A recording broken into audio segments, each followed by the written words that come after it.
Hoje nós temos o nosso terceiro encontro do nosso curso de Pesquisa Narrativa. O tema de hoje é Documentação Narrativa com o professor Adelson Dias de Oliveira, né? Adelson, nosso querido colega da Univasf, e vai estar guiando, né, o nosso encontro de hoje. Adelson, quando você quiser, pode começar, tá bem? Tá bem. Obrigado, Rafael. Boa noite. Agora que eu tô olhando que na minha apresentação tem um S a mais no meu nome. Mas tudo bem, paciência. Vamos lá. Então, gente, é uma alegria grande, assim, tipo, a gente poder discutir outros modos, né, de habitar e de existir na pesquisa, né, e subverter, inclusive, esse processo que vem se construindo e se consolidando, às vezes, de modo muito estático, né, ao longo dos anos. E, então, construir esse outro olhar, pensar de um outro lado, é extremamente importante para que a gente consiga, de fato, alcançar outros resultados, né? Resultados esses que façam sentido, que produza, de fato, um diálogo direto com a prática que a gente desenvolve, né? Então,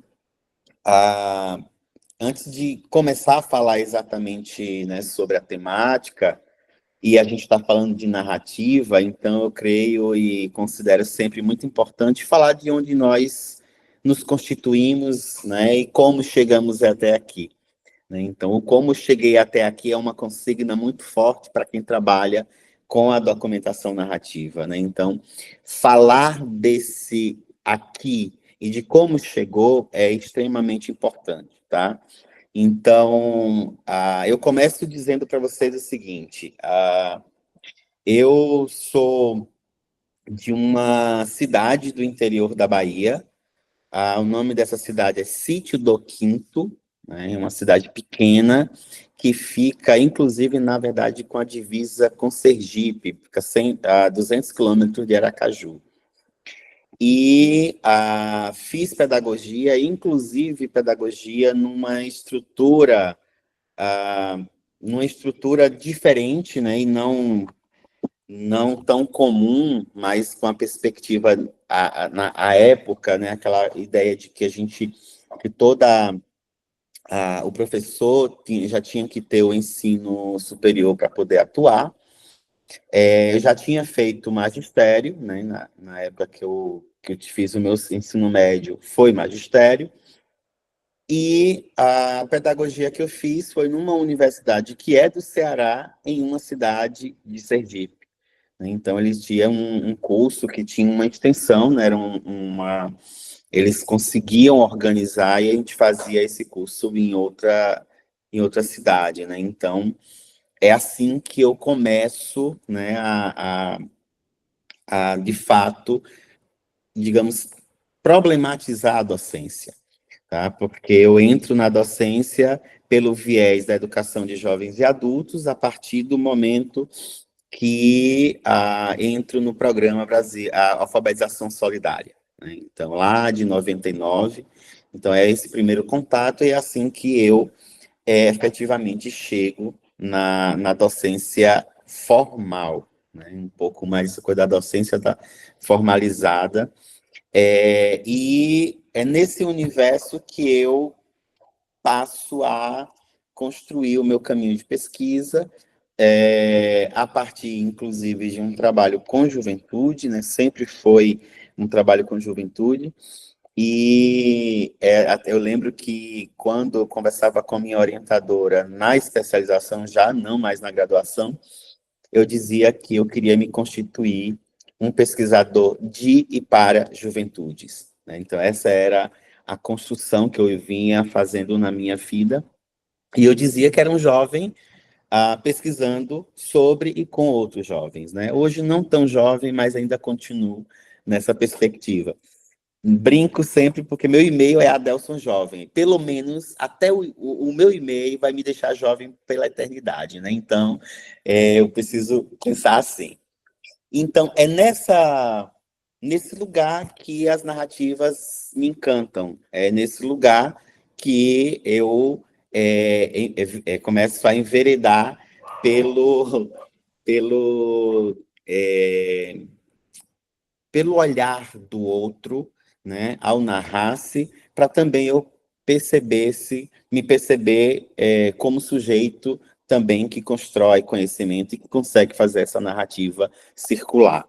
Né? Então, ao longo desse processo, eu vou também me aproximando muito do lugar da formação docente. Mas aí, pensando nesse lugar da formação docente com uma especificidade. A formação docente para jovens. Né? Então, como que essa formação ela se aproxima dessas particularidades que esses jovens necessitam, e principalmente considerando aí essa cronologia e essa temporalidade que vai modificando. Né? Então, é nesse contexto que, ao ouvir na minha pesquisa de mestrado, os jovens dizerem o seguinte, que nas suas narrativas, que uma das grandes questões é que os professores, às vezes, iam para a sala de aula, mas não diziam o que eles queriam ouvir. Que os professores estavam na sala de aula, mas não encantavam, porque não faziam exatamente aquilo que eles queriam dentro do espaço da escola. E com uma outra particularidade, com a particularidade que é a educação do campo. Então, pensar esse ambiente da ruralidade com uma dimensão de educação do campo, isso trazia aí um desafio maior.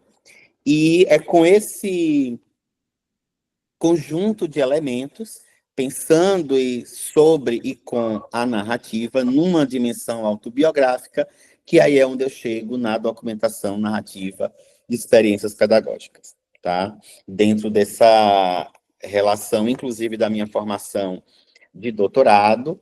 Essa formação de doutorado é o que, por exemplo, me aproxima de Rafael por meio da tecnologia, né? Então, foi um contato para perguntar como é que eu faço quando chegar na Argentina, né? Então, quais dicas você me dá? Então, e acho que foram quase 2 anos depois, eu encontro o Rafael, por um acaso, no Museu Niemeyer, no Rio de Janeiro.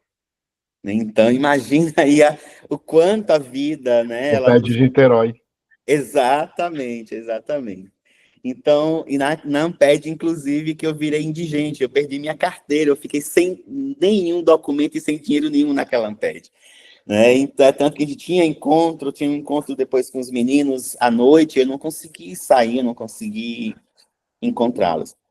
Então, essas narrativas, elas foram me constituindo, e aí, para que eu pudesse pensar o que hoje eu tenho construído no meu trabalho, tá? Então, essa história, né, essa narrativa, para chegar aqui, nesse momento, né, nesse curso de extensão, onde a gente está pensando o lugar dos saberes, dos fazeres, e de que forma nós vamos tecendo a partir das narrativas na pesquisa, é que eu me aproximo, me debruço e me aprofundo na documentação narrativa de experiências pedagógicas. É a partir desse lugar que eu consigo, inclusive, enxergar e entender o modo que eu queria escrever a minha tese de doutorado.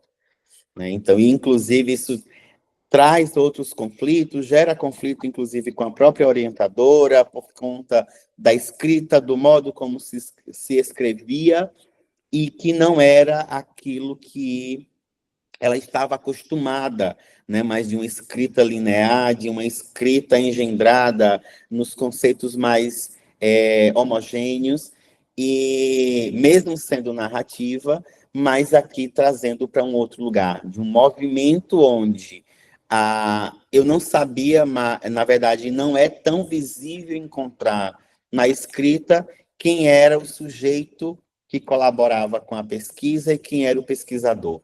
Né, que esse é o princípio elementar da documentação narrativa de experiências pedagógicas, que é o que a gente vai conversar aqui, tá? Bom, a minha ideia para essa tarde e noite, né, é conversar um pouco sobre alguns pontos. Eu fui nomeando aqui algumas questões, mas trazendo aqui uma aproximação inicial depois a gente caminhar para pensar um pouco mais as dimensões teóricas, pensar um pouco metodológico, discutir com vocês, por exemplo, o que é uma análise dentro de uma perspectiva da documentação narrativa, dentro aí desse universo, e onde eu estou hoje trabalhando muito, que é a questão da autoria, do conhecimento, que é o que o professor Daniel Soares nos provoca a pensar muito, tá? Bom, antes de seguir com o slide, eu queria só primeiro saber, tá tranquilo? Eu estou falando rápido demais? Tá ótimo, Adeus. Tá. E a ideia é a gente conversar, tá?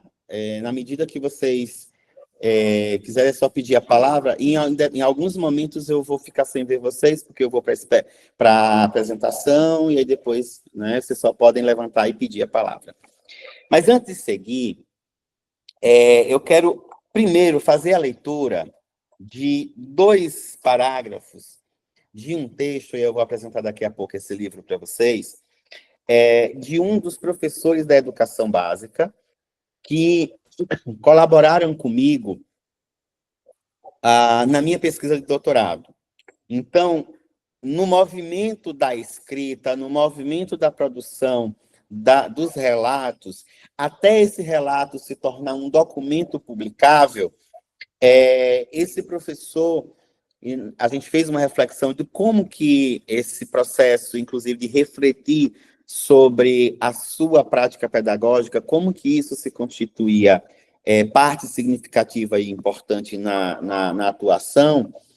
E aí ele escreveu o seguinte: a documentação narrativa é uma ferramenta pedagógica de elevada importância para a docência. Não nos faz ponderar sobre o que aconteceu em sala de aula, o que funcionou, o que não deu certo, se os objetivos foram alcançados, se os alunos tiveram uma boa recepção do assunto abordado em classe e uma série de outras situações que podem surgir.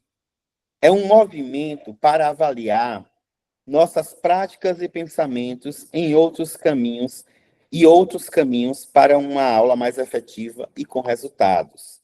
Acredito que todo professor deve se apropriar da documentação narrativa para sua prática docente. Por certo, o auxiliará na tomada de decisões, preponderantemente na adequação do currículo, na abordagem do assunto em sala de aula e no fazer pedagógico.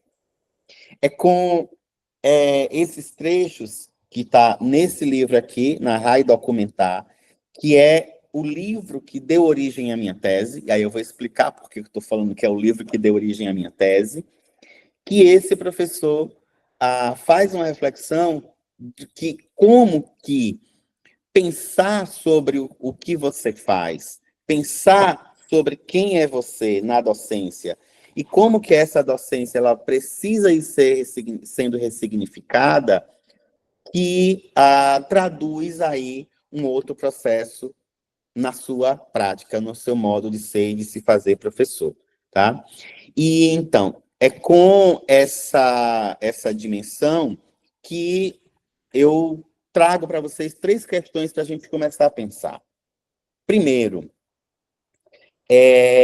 o trabalho com a documentação narrativa, ela parte do princípio de que ela é uma prática formativa e também é político-epistemológica, né? Então, assim, não é só fazer uma pesquisa, não é só o professor pesquisador que vai a determinado ambiente para ouvir do outro o que ele pensa sobre determinada temática. Mas é um movimento em que o pesquisador, junto com o colaborador, constrói reflexões sobre aquela prática, de modo em que, ao passo que eles pensam, que eles constituem esse movimento de avançar na sua concepção, eles vão produzindo outras dimensões epistemológicas e também políticas para o processo. Por que outras dimensões políticas? Por que outras dimensões epistemológicas? Porque, ao pensar, por exemplo, a questão curricular, a questão da disciplina ou indisciplina em sala de aula, a organização pedagógica de uma aula, esse movimento vai se dar a partir do modo operacional com o qual esse professor, né, com o qual esse professor vai dialogando, com o qual esse professor vai construindo um processo de repensar a sua ação cotidiana. Então, é político epistemológico por conta disso, né? Porque é um movimento que, na hora que eu construo um pensamento e dialogo com o meu colega, dialogo com o professor que está comigo, essa dimensão ela vai sendo ressignificada e reelaborada no meu ato de fazer a docência e também no ato de ser produtor de conhecimento e autor da minha própria prática, tá?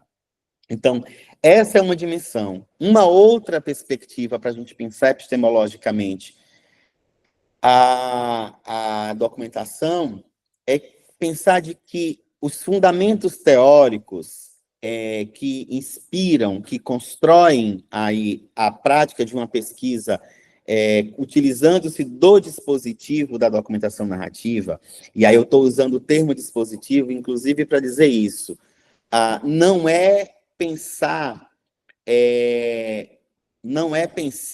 por exemplo, não é pensar... Cadê? Aqui. Só um instante, tá? Não é pensar a pesquisa de modo em que eu vou apenas promover com aquele sujeito um levantamento de dados, ou vou lá fazer uma recolha de informação, como a gente estava discutindo com as cartas a semana passada. Mas ele é um movimento de pesquisa, formação, ação. Tá? Esse processo de pesquisa, formação, ação, ele tem como base uma pesquisa da própria prática, é um movimento que, ao mesmo tempo que eu, enquanto sujeito, que estou enquanto pesquisador e que provoco esse professor a pensar sobre a sua prática, é também formativo, e ele está na ação, na docência desse professor, né? Então, requer não apenas ir para entrevistar, mas requer um processo mais demorado, mais adensado, porque a ideia central com a documentação narrativa é refletir e ressignificar aquilo que a gente faz. Então, é sair de um mero relato para a produção de um documento que vai ser circulado, que vai ser discutido, que vai ser provocado a ser reconstruído a partir aí dos outros sujeitos, tá? Então, essa é uma dimensão. E, alinhado a isso, né, o trabalho com a documentação narrativa circunda aí com os princípios da etnografia e também da autobiografia. Por isso que a gente tem aí uma relação muito forte com os autores que constroem, que dialogam aí com a narrativa, tá? Com a pesquisa narrativa e a pesquisa autobiográfica. E o princípio básico, né, da documentação narrativa, ele vem trazer aí o destaque para a escrita de si. Então, como que eu, enquanto sujeito, analiso, reflito e ressignifico o modo com o qual eu me constituo docente, o modo com o qual eu vou promovendo uma outra concepção, promovendo um outro sentido para aquilo que está presente no meu cotidiano, né? Então, a dimensão da escrita de si, desse olhar e de se debruçar sobre o seu processo e sua concepção de sujeito, ele é digamos, um dos passos centrais para essa construção epistemo-metodológica e política dentro da documentação narrativa.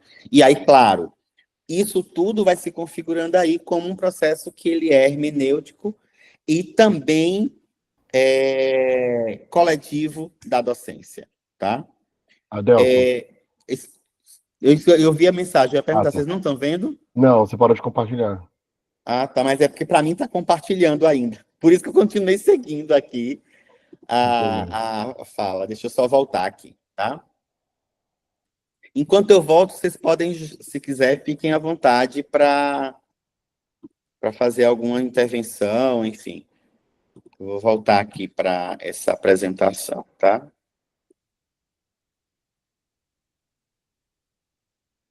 Só um minuto.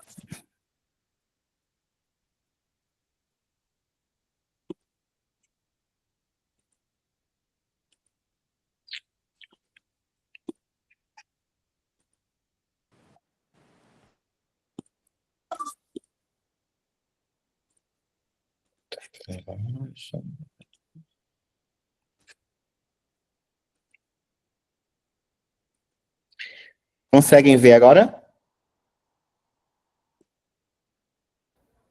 Não, Ainda não.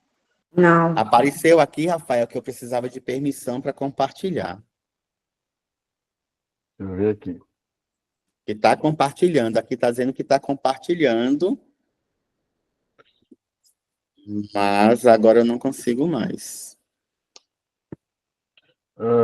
Não, tá normal aqui. Tá. Então pode ser alguma coisa aqui comigo. Então espera só um pouquinho. Eu vou sair e entrar novamente. Só um instante.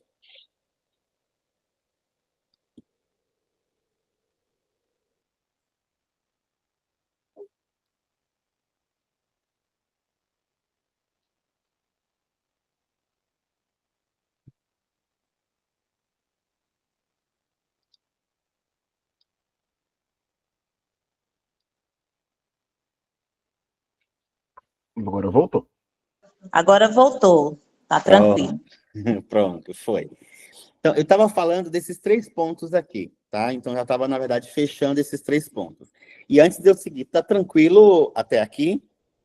Então, pensar a documentação narrativa é pensar ela como prática formativa, como elemento político epistemológico, que está inspirado na pesquisa, formação, ação, na etnografia e na autobiografia, na pesquisa autobiográfica, e tem como elemento norteador trabalhar aí o papel da escrita de si e a hermenêutica coletiva da docência. Tá? Por que a hermenêutica coletiva da docência? Porque não é só, por exemplo, Jalmires pensando sobre a sua experiência, mas é Jalmires compartilhando a sua experiência para os seus pares, para os seus colegas, que tem, inclusive, aí um movimento de pensar e de ajudar Jalmires a pensar sobre o que aquilo que ela está relatando, que ela está trazendo como narrativa, tem sentido para a vida dela, e ela ressignificar essa escrita. Ela vai ressignificar a sua prática a partir desse movimento. Então, é um processo de interpretação e de compreensão que ele é coletivo. Né? Então, é um processo de compreensão que não se dá na individualidade apenas, mas ele se dá no coletivo. Tá? Então, nessa lógica, a gente tem aqui, por exemplo, para pensar essas questões que eu mencionei, estão vendo ainda, né? A apresentação. Para pensar nessa lógica, por exemplo, tem algumas questões teóricas. Por exemplo, a dimensão de experiência, né, que, por exemplo, a professora Bárbara trazia semana passada, onde mencionava, por exemplo, a própria concepção de Larossa, né, ao dimensionar o que de fato é uma experiência e como que essa experiência vai se tornar a experiência na vida de uma pessoa, é um dos princípios que a gente tem na escrita e na construção teórica.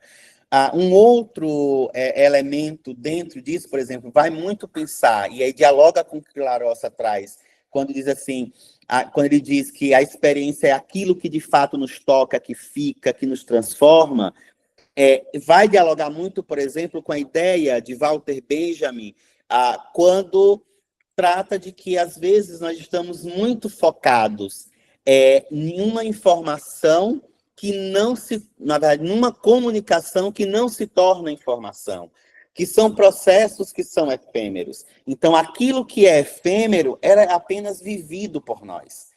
Ele não é, de fato, um movimento experiencial que é constituído, que é construído.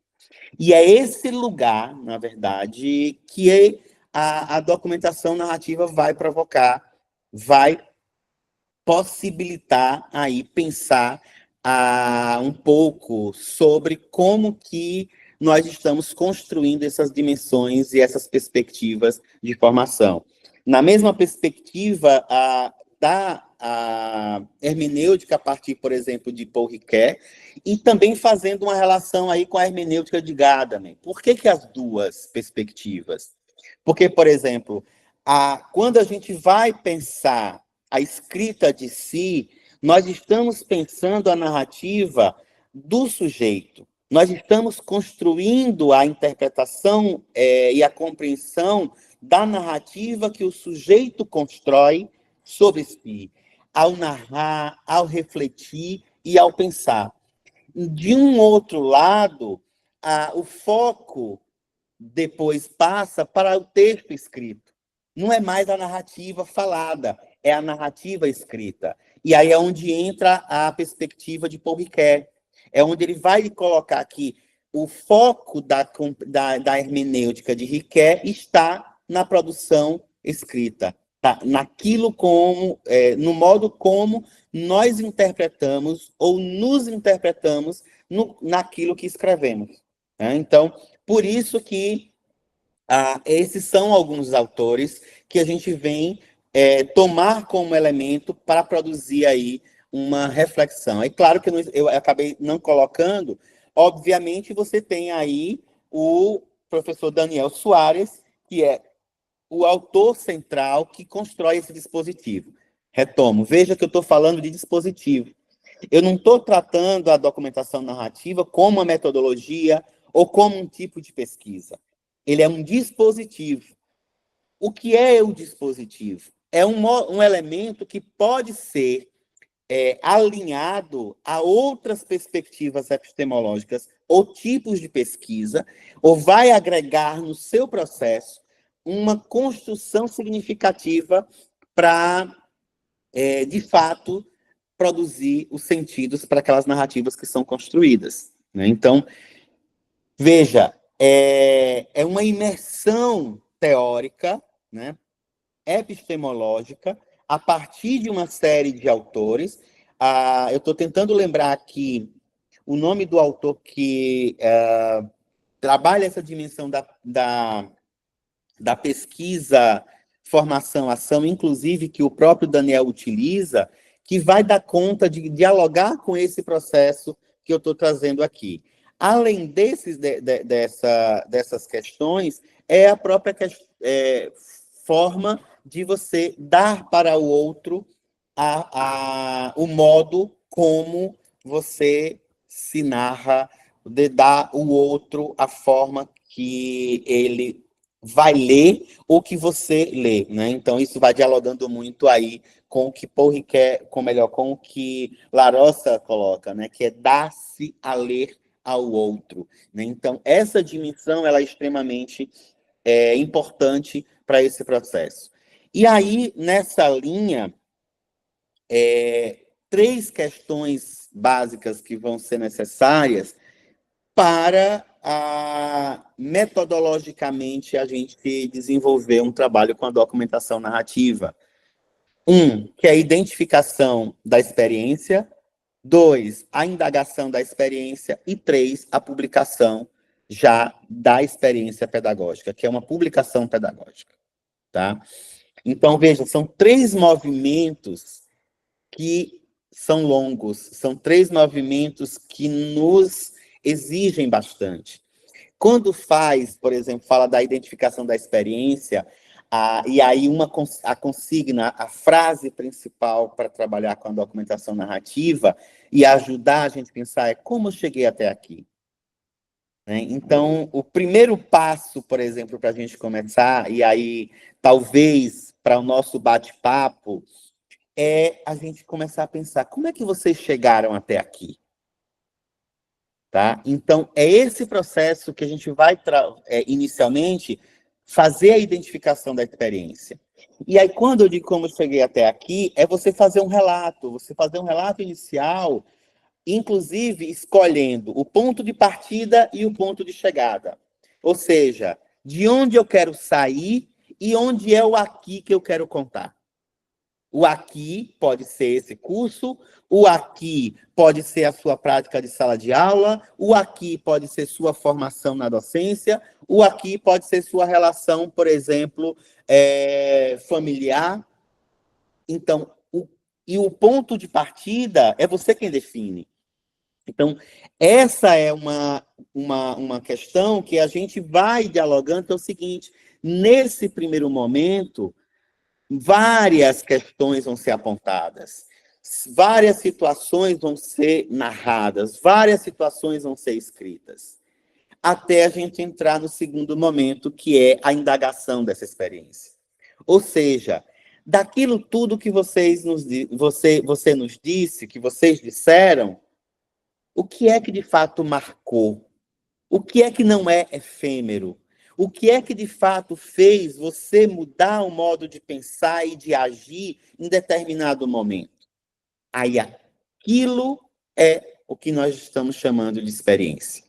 E, ao ter essa experiência, a gente faz um processo de questionar essa experiência. Mas o questionar essa experiência que a gente está colocando aqui, que eu estou dizendo para vocês, não é julgar a experiência do outro, mas é provocar o outro a entender sobre si a partir do que o outro não entende do que foi dito. Ou seja, eu falo algo, eu escrevo algo, e aquilo não transmitiu para o leitor efetivamente aquilo que eu queria dizer. Então, o leitor ficou com dúvida. Se o leitor tem uma dúvida, então significa que eu preciso refletir mais sobre aquilo dali. Ou até mesmo não deixa claro como que aquele processo foi construído, como você fez aquilo dali. Então, essas questões são princípios básicos para produzir um outro processo de reflexão, que é, de fato, a indagação da experiência. Tá? Então, feito esse processo, aí a gente vem para a última, que é a publicação. Só que, até chegar na publicação, muita coisa vai acontecer. Porque é você sair de um narrador apenas, de trazer relatos para um texto publicável. Então, você faz um movimento hermenêutico de si para uma hermenêutica muito mais textual. É você produzir um texto que vai ser lido por outros em outros lugares.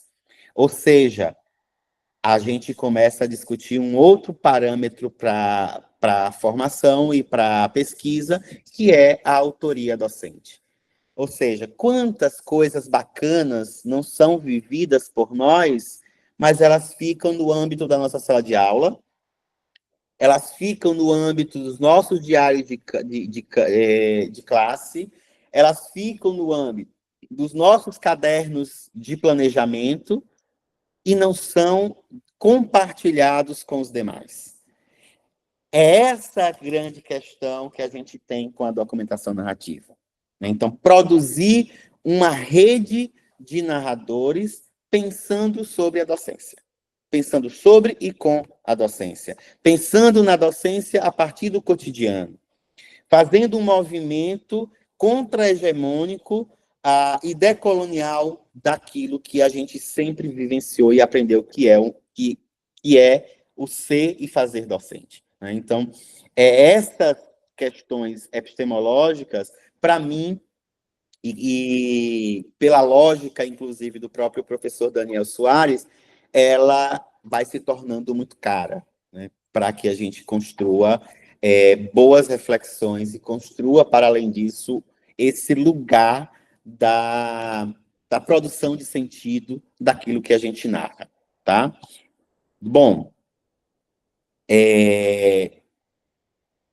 antes de entrar nessa próxima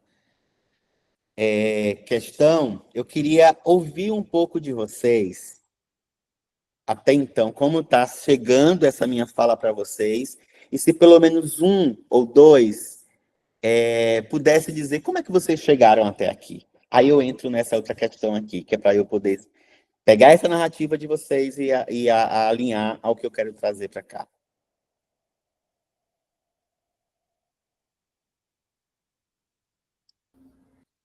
E aí? Pode falar, Jalmires. Pensando aqui, de onde eu saí, eu defino.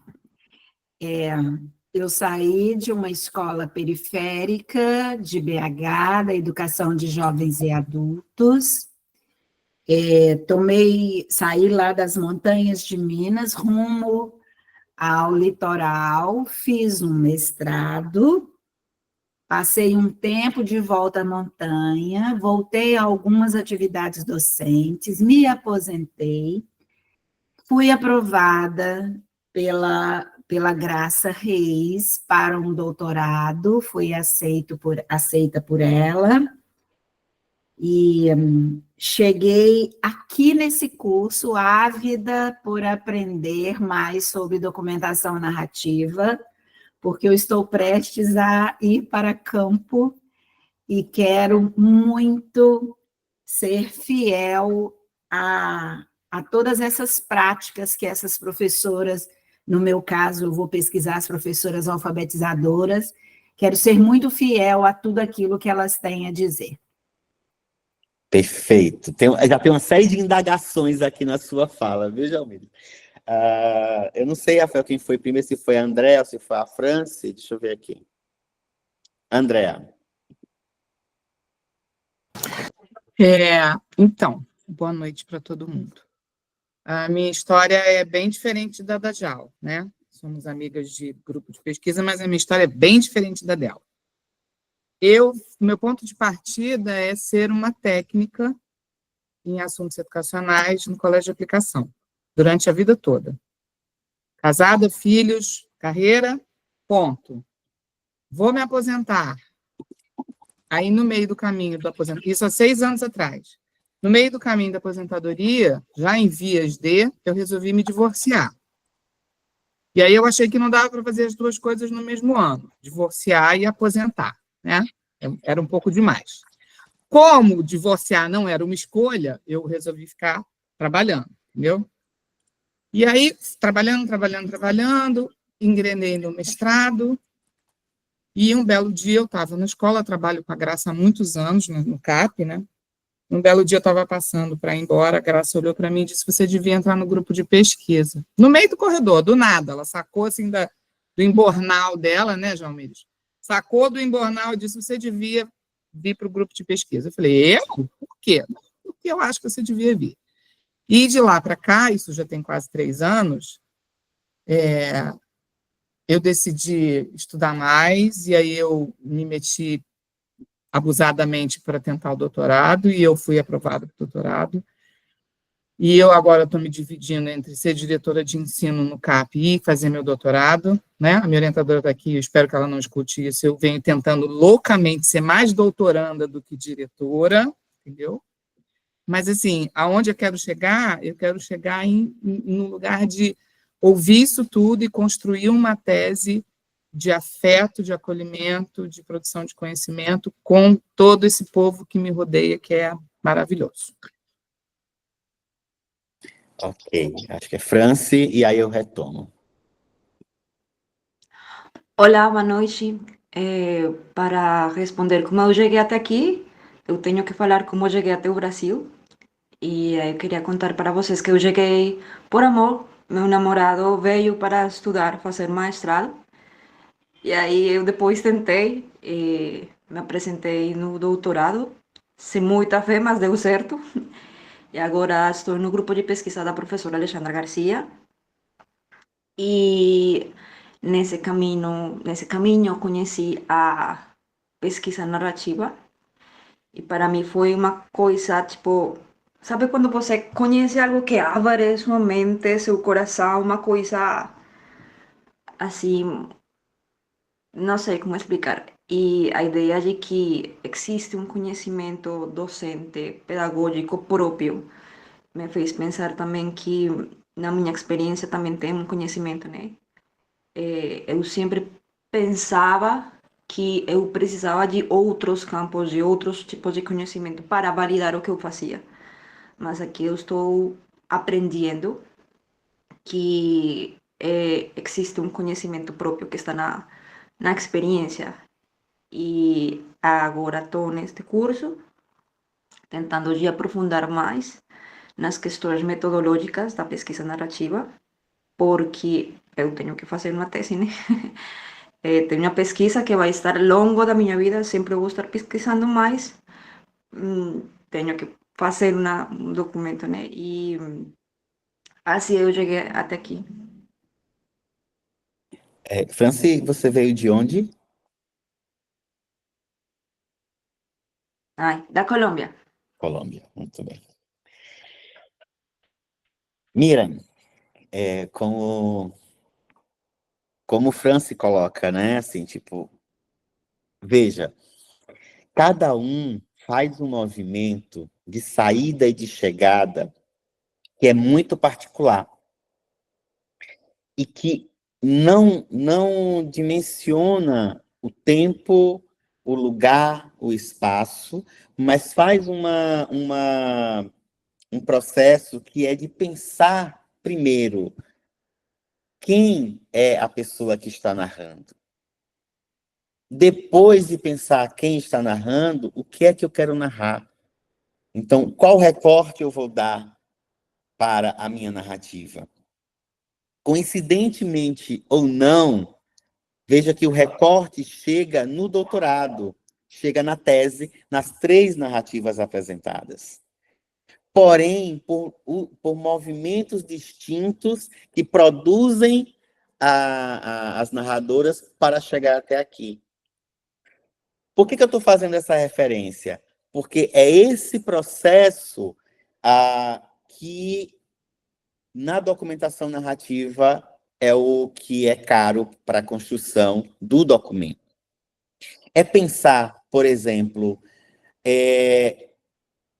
o que fez Jalmires fazer um movimento de sair da montanha, voltar para a montanha, aposentar e depois voltar a estudar. Qual é o elemento motriz na experiência de Jalmires que faz esse processo ser tão importante ao passo em que ela narra?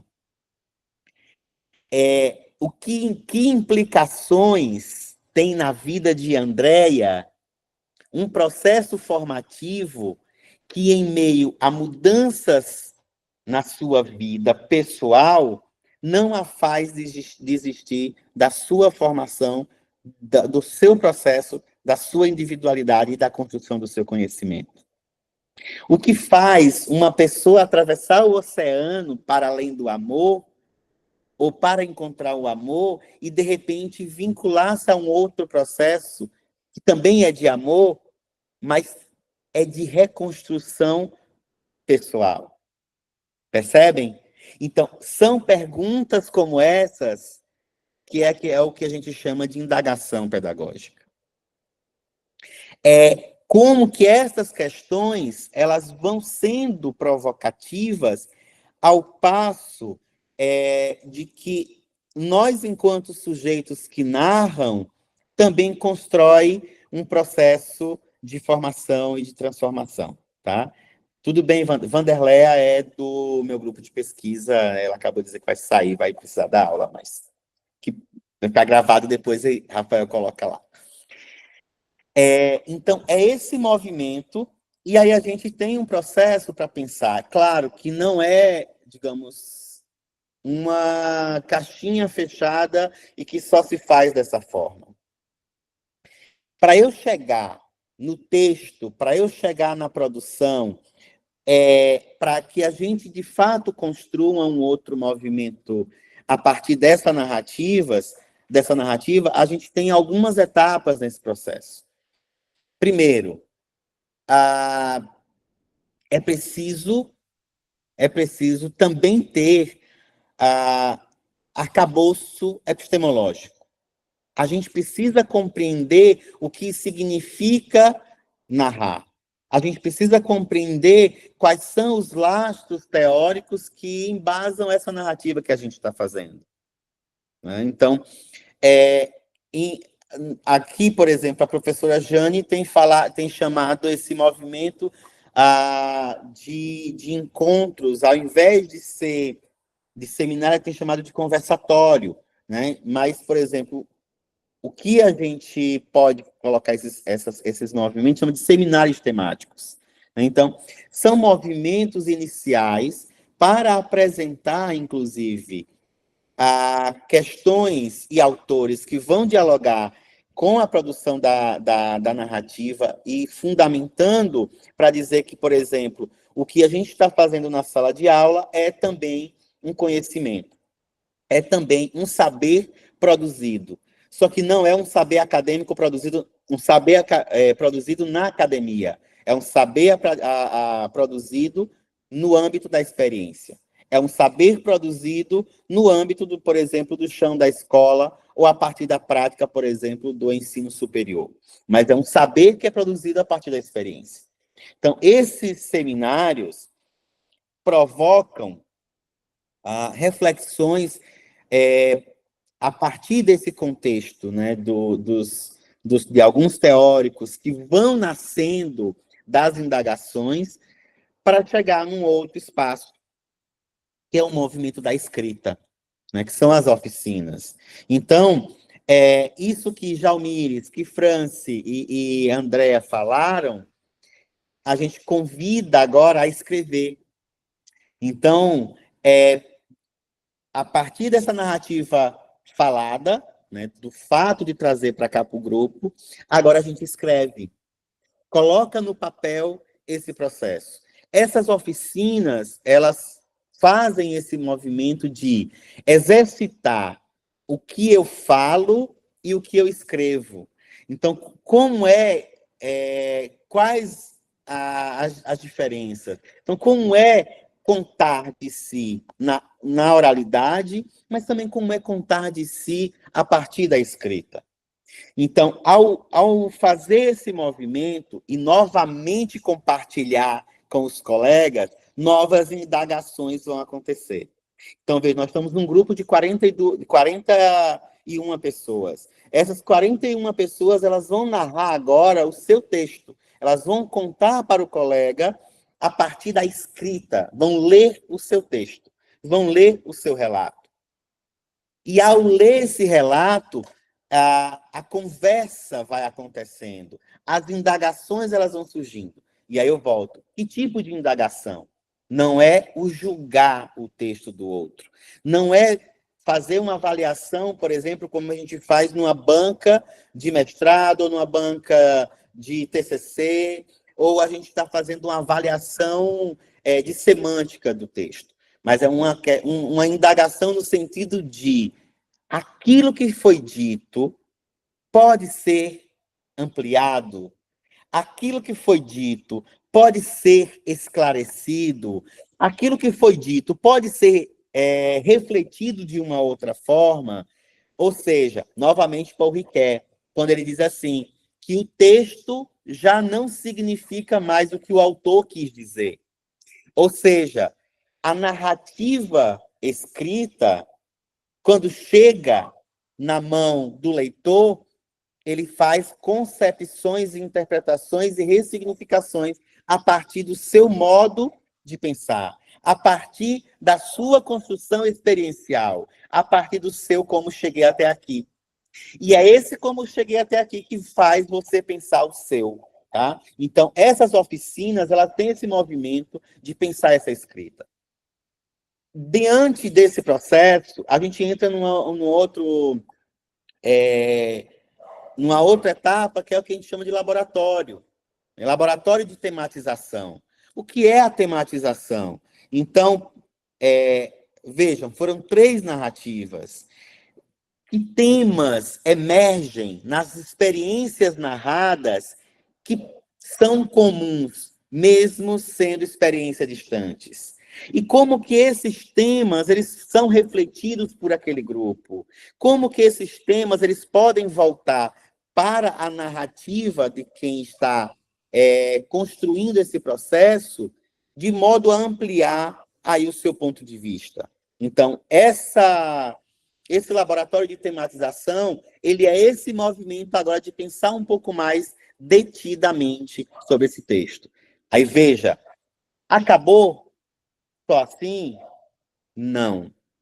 Esse movimento vai se repetir até que o texto esteja pronto para ser publicado. Ou seja, eu faço uma oficina, eu dou para Rafael ler o meu texto, eu vou ler o texto de Rafael, faço comentários, dou para Rafael, Rafael reescreve esse texto, passa para mim de novo, ou para outro colega, faz um outro movimento de inserção, de reflexão, ele vai lapidando esse texto até que a gente defina. Agora eu não quero mexer mais. Ou seja, narrar, escrever, comentar e reescrever. São 4 momentos dentro de uma escrita que vão produzindo sentido aí na documentação. Percebam, eu vou sair de um relato de experiência para um documento pedagógico. O documento pedagógico é o texto publicizado. Só que antes de publicizar, eu vou fazer o que a gente chama de, o que Daniel propõe e chama de clínica de edição.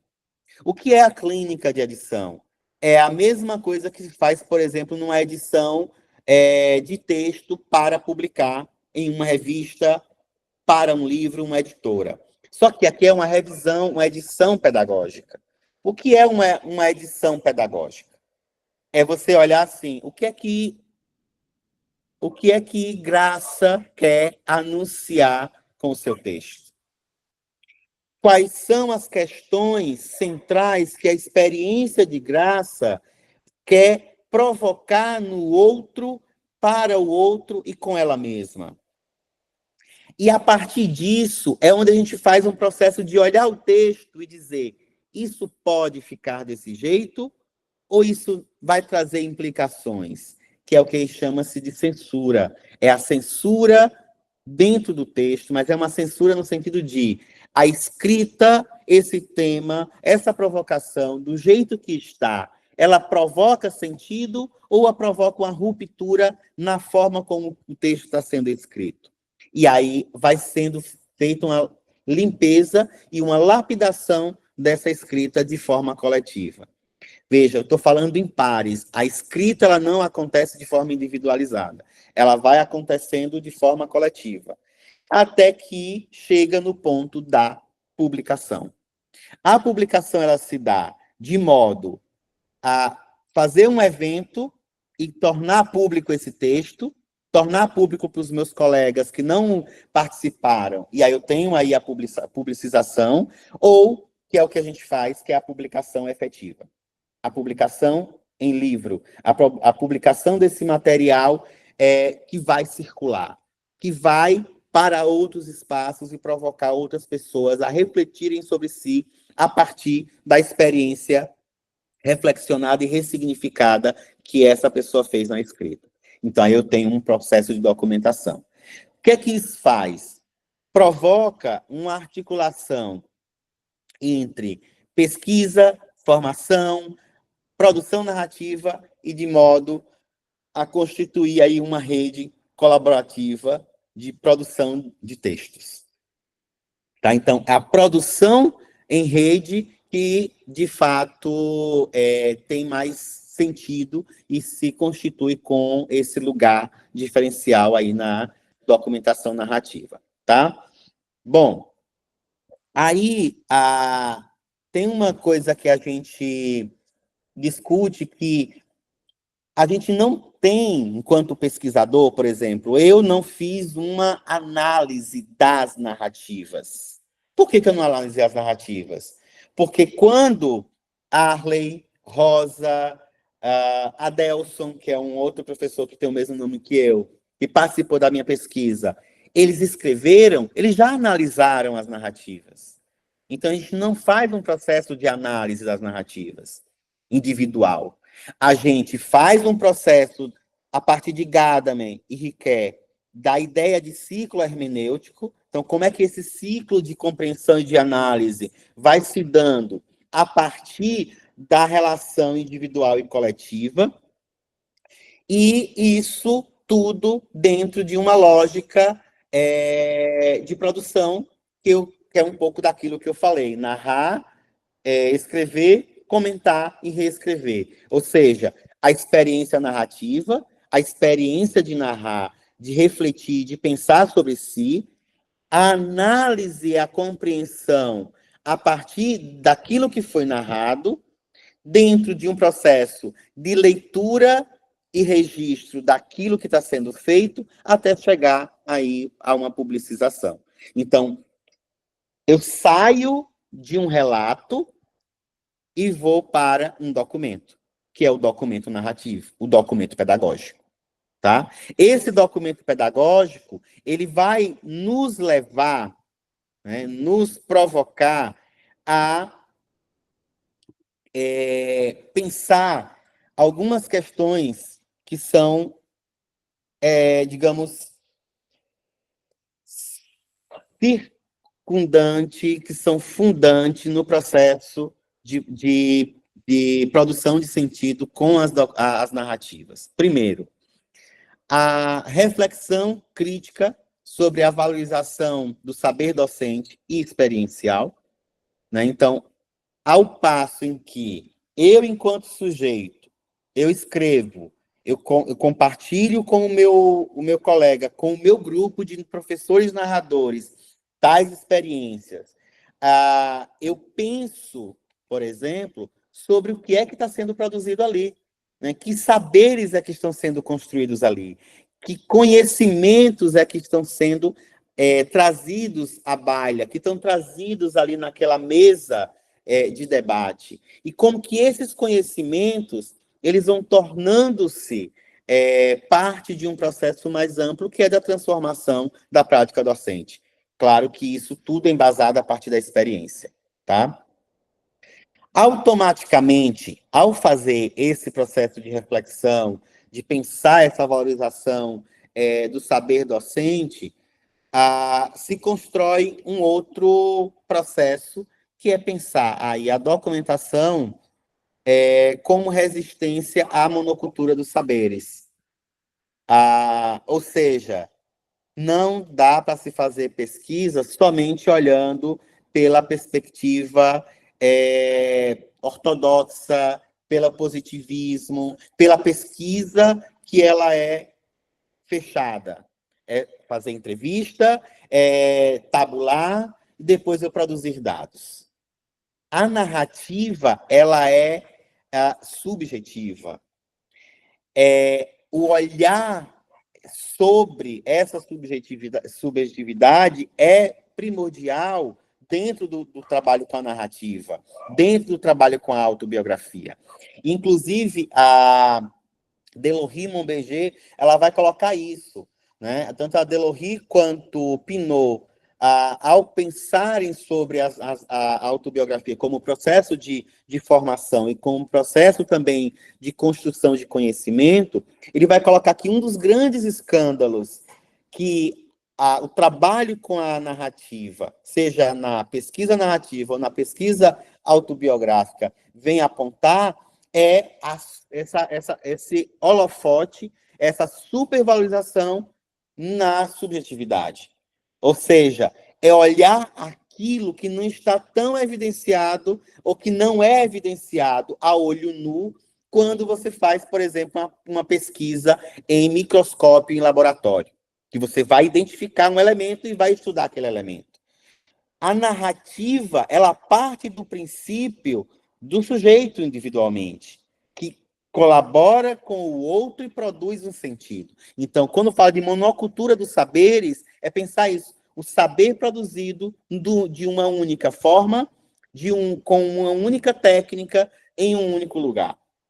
A gente está falando dos saberes, esses saberes que são, como Boaventura fala, que são os saberes desperdiçados, essas práticas que são esquecidas e que são, digamos, individualizadas ao ponto de que só quem desenvolve vai saber daquilo que fez. Então, resistir a essa monocultura é também dizer, eu sou autor, eu também produzo conhecimento. Aquilo que a gente estuda sobre currículo, sobre a organização curricular, é muito diferente na hora da prática de desenvolvimento curricular. Né? Então, por exemplo, essas discussões têm me feito pensar, dentro do campo do currículo, a ideia, por exemplo, de um currículo em movimento, a partir da concepção de um currículo vivo. Então, como é que esse currículo em movimento transforma práticas docentes e conduz a outros sentidos no fazer e ser professor? Então, é essa resistência que é importante para que a gente construa aqui outros sentidos e outras formas de enxergar o processo. E aí, hoje em dia, eu tenho me debruçado nesse terceiro item aqui, que é a ideia, que é uma provocação de Daniel Soares, né, ao construir e provocar e disseminar a documentação narrativa, que é a produção de uma nova política de conhecimento. O que é essa nova política de conhecimento? É uma política de conhecimento contra-hegemônica. É uma política de conhecimento que não se dá única e exclusivamente no campo da academia. Não é só a universidade que produz o conhecimento, mas todo conhecimento, toda a ação que é refletida, ressignificada e é disseminada, que ela é divulgada, é também produção de conhecimento. Então, essa nova política que Daniel nos provoca a pensar, ela tem como princípio fundante a autoria docente. Então, é um movimento de produção em rede, e quando diz movimento de produção em rede veja, nós estamos aqui, Acre, Rio de Janeiro, Bahia, não sei se tem outro estado aqui, mas Pará. São Paulo, veja, Minas. nós temos aqui, Minas, só aqui, 6 ou 7 estados de um país com experiências distintas e com práticas distintas. Nós compomos, de certo modo, uma rede de narradores. É essa rede de narradores aqui que vai, de fato, provocando para nós esses outros elementos para a construção dessa nova política de conhecimento. Ou seja, uma política embasada em possibilidades experienciais que podem transformar as salas de aula, o cotidiano, a docência. Tá? E quem é que faz isso? Nós, enquanto autores. Sejam autores a partir de uma tese, sejam autores a partir de um relato que se tornou um documento, pensando aí como que você fez, por exemplo, para construir uma aproximação da escola com os pais e fazer esses pais efetivamente participarem da vida e da formação dos seus filhos, para pensar a reestruturação dos componentes curriculares de determinada disciplina que faz uma conexão direta com o contexto em que o aluno está incluído. Perceba, você tem uma série de questões que vão dimensionando para esse lugar da autoria docente. A grande questão é, onde estão as experiências no âmbito da subjetividade? E elas não circulam, elas não são anunciadas, elas não aparecem como processo de disseminação desse conhecimento, tá? Então, essa questão, ela vai nos provocar a refletir sobre essas experiências de forma a valorizá-las, e aí é onde a gente vai produzindo o que Daniel Soares chama de crítica ao saber técnico hegemônico, né? E é esse saber técnico hegemônico que nos provoca a ir na contramão, né? A construir um outro processo. Então, todo esse movimento está dentro da documentação narrativa. Veja que eu estou trabalhando uma questão muito mais filosófica, epistemológica da documentação narrativa, e demarcando aí o passo essencial, o movimento essencial para construir para construir as reflexões e produzir aí os resultados desse trabalho, tá? Bom, eu estou quase chegando ao fim aqui dessa minha apresentação, e aí eu só queria, antes de chegar ao fim da apresentação, colocar o seguinte, que para a gente pensar o dispositivo de documentação narrativa de experiências pedagógicas, ele requer um pouco mais de nós, enquanto pesquisadores, por exemplo, do que, por exemplo, diferente de fazer uma entrevista narrativa. Né? Então, o que é que acontece? Eu chego aqui, entrevisto Nádia, peço para que Nádia me conte sobre sua experiência. A entrevista narrativa depois é transcrita e eu pego essa parte da narrativa e vou usando pequenos excertos na minha escrita, seja no artigo, seja numa tese, né? Então eu produzo uma análise em cima de uma entrevista que tem aí o lugar da narrativa de Nádia. Né? Então, na pesquisa narrativa é assim, ou na pesquisa autobiográfica, com ou sem parêntese, é assim. Na documentação narrativa, e geralmente ainda faço assim, Rafael eu coloco lá como Mandacaru, Nádia como Brisa, né? Eu tenho um processo de anonimização do sujeito que me conta. Como o foco e a essência da documentação narrativa é a produção de um conhecimento pela autoria, eu não posso anonimizar. Então, no texto,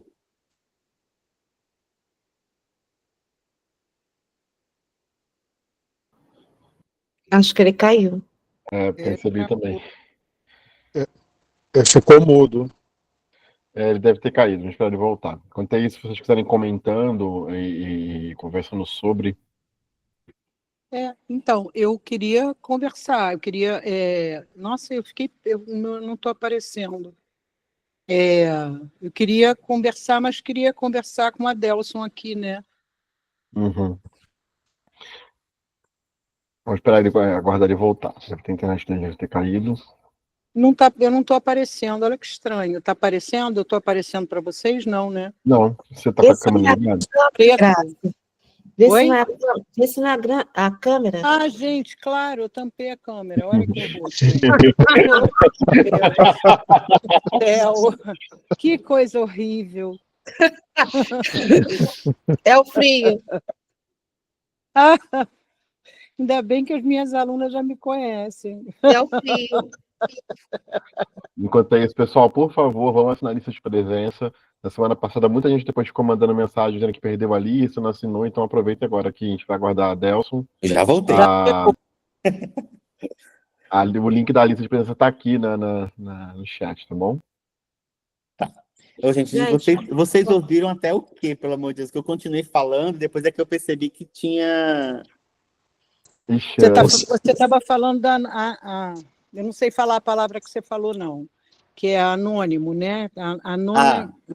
Anonimização. Não sei falar. Isso. Tá. Então tá. Eu vi, quando eu saí, eu vi, graças a Deus, assim, eu quero conversar. Eu também, por isso que eu estou correndo aqui, graças para fechar logo isso aqui, que a minha ideia é conversar mesmo com vocês sobre isso tudo. Porque eu estava colocando assim, Sim. qual é a principal diferença? Né? É que com a documentação narrativa, a gente não anonimiza, não coloca lá Rafael Mandacaru, para referenciar quem é Rafael. Graça como Flor de Lis. Flor de Lis não é uma referência muito boa. Não é uma coisa boa, não. E principalmente com graça, mas enfim, pouco que me veio à mente agora. Não tem essa relação, né, de você fazer um anúncio. Por quê? Porque na hora que eu vou escrever um texto e que eu vou trabalhar com isso, eu tenho que dar ênfase à autoria. Então, por exemplo, eu falei de Brunner, falei de Paul Ricoeur, falei de Larossa, da mesma forma, por exemplo, vai estar Jalmires, Raquel, Andréa, no rol de autores do texto, inclusive listados na referência ao final. Porque a ideia é produzir exatamente a autoria. Então, é tornar um relato em um documento, em um texto que foi publicado. Então, a gente reflete, quando a gente faz pesquisa usando a documentação narrativa, a gente escreve sobre o processo. A gente fala como isso foi produzido. A gente constrói, na verdade,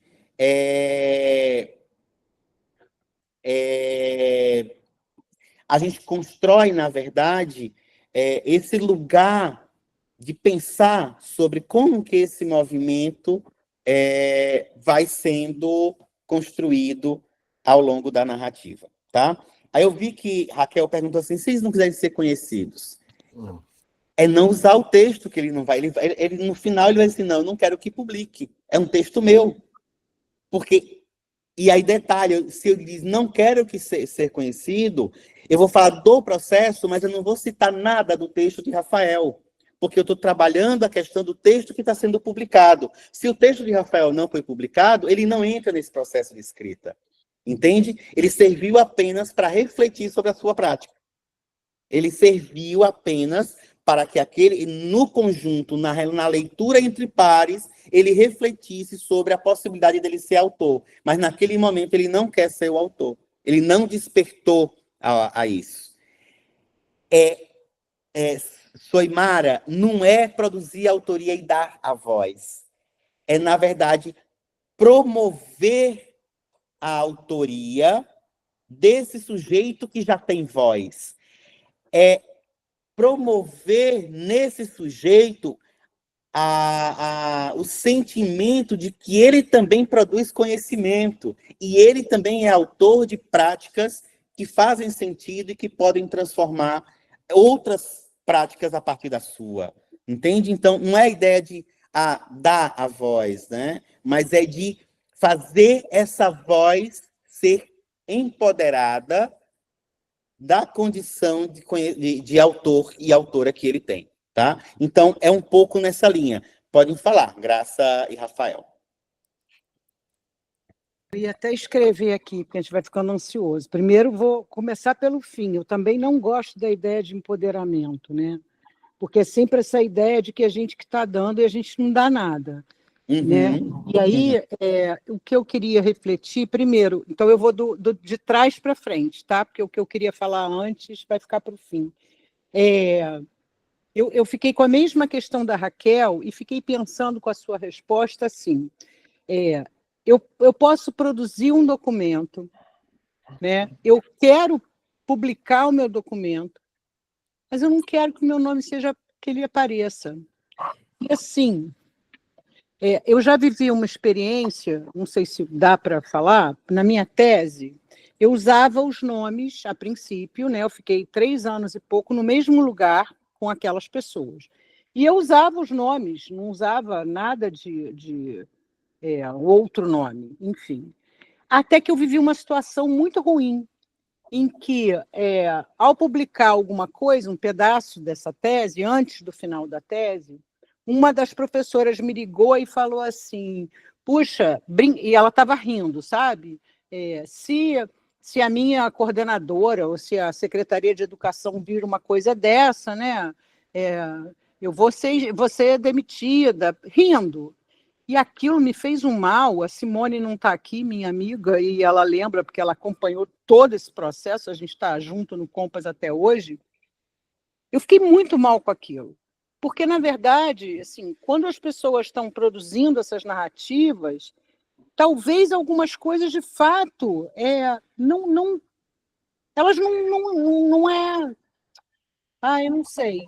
Sim, quando eu falo que ela Saem riu... pela emoção. Saem pela emoção. Porque ela riu, mas aquilo era muito sério. Quem sou eu para, né, para publicar alguma coisa com o nome daquela pessoa que, de alguma maneira, possa prejudicá-la? Isso, para mim, é uma questão, tá, Adelson? E aí, assim, eu posso querer publicar e não querer ter meu nome. Isso é uma pergunta, né, para você. A outra coisa que eu fiquei pensando, né, a gente tem trabalhado, principalmente eu e Marina, também uma colega, amiga do Rafael também, né, enfim, do grupo de pesquisa, uma doutora também que fez a tese com a Inês. A Marina, a gente tem trabalhado com a ideia das artesanias narrativas, que é pensar essa ideia de que as narrativas, elas são artesanias, porque elas têm uma relação com o artesanato mesmo, né? Ou seja, são produzidas por meio da voz, mas você não fala, para falar, é todo o seu corpo que está movimentado, porque você pensou sobre aquilo, você viveu aquilo, quando você está narrando, né? Muitas coisas estão envolvidas, como o Benjamin vai falar do oleiro, né? Que está lá com a mão na massa, mas aquilo não é um inconsciente, né? É todo o seu corpo, é o seu desejo, enfim. A gente tem trabalhado com essa perspectiva, mas não trabalhamos com essa ideia da devolução. Assim, a devolução ela é muito importante, porque o sujeito precisa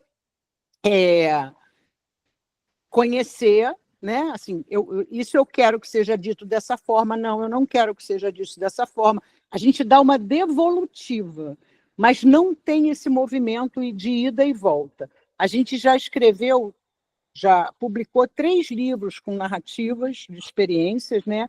E usamos as narrativas nos nossos trabalhos com essa ideia da artesania, que até comentei com o Daniel uma vez, né? Porque tem um processo metodológico, eu vou chamar assim, que é diferente, e que, ao mesmo tempo, tem muitas coisas parecidas, porque ela está trabalhando com a narrativa, a gente vai trabalhar numa perspectiva contra-hegemônica, enfim, de muita coisa que você disse, né, que eu acho que é parecida. E uma outra coisa que eu, de fato, tenho um incômodo, e aí também é uma pergunta para você, é que a gente tem buscado pensar que a gente não faz análise, porque para fazer análise você fica dividindo as coisas em partes, né? E a gente não quer esse lugar. A gente quer pensar aquele sujeito, né? A gente quer pensar as vivências daquele sujeito, não ficar partindo o que ele diz para fazer uma análise aqui, uma análise ali, enfim. A gente tem chamado de uma conversa com essa narrativa, né? A gente conversa com a narrativa, vai trazendo questões teórico-epistemológicas sobre o que a narrativa está dizendo, enfim, são muitas coisas, mas acho que a Raquel está colocando uma questão importante, que ela está dizendo que não é só na questão da emoção, né? Também é uma reflexão, né, e que pode acontecer do sujeito não querer. Enfim, falei muitas coisas, mas acho que fiz as perguntas, deu para fazer, né, Adelson? Deu para entender. Tá bom, obrigada. Sim, acho que a gente escuta Rafael, e eu acho que foi Raquel que pediu também. Eu não sei se a Raquel quer falar ainda, que ela escreveu, e aí eu volto e... a gente pode escutar o Rafael e pedir a Raquel para falar aqui também, né? Isso, aí a gente faz esses 3 comentários e aí eu volto. Sobre esse processo, né, da questão da autoria ou não autoria e etc. Eu tive 2 experiências bem distintas.